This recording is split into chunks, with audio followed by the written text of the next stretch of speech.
এই শিয়ালটি নকল একটি কস্টিউম পরে বৃদ্ধ সেজে শুয়ে থাকে, যাতে শিয়ালকে কেউ চিনতে না পারে। আর এর সুযোগ কাজে খাটিয়ে শিয়াল খুব সহজেই শিকার করতে পারে। গাঁজা খাস নাকি?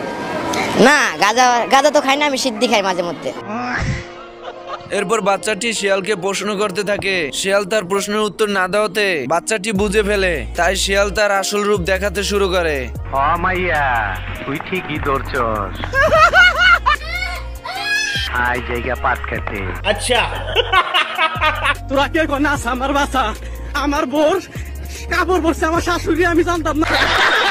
এদিকে শুকুরের বাচ্চাগুলো শিয়ালের ভয়ে ঘাটের নিচে ঢুকে পড়ে। বড় শুকুর এসব দেখে জিজ্ঞেস করতেই বলে শিয়ালের কথা। শিয়ালের কথা শুনে বড় শুকুর দৌড়ে চলে আসে এবং যন্ত্রপাতি নিয়ে শিয়াল তাড়ানোর জন্য চলে যায়।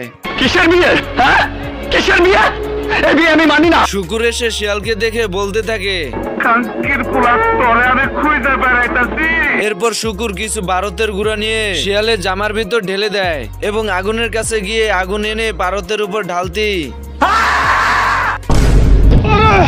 বাপরে, ওরে দাদা রে, অত সস্তা না। কোন শালা জীবনে আমাকে বিয়ে দিতে পারবি না।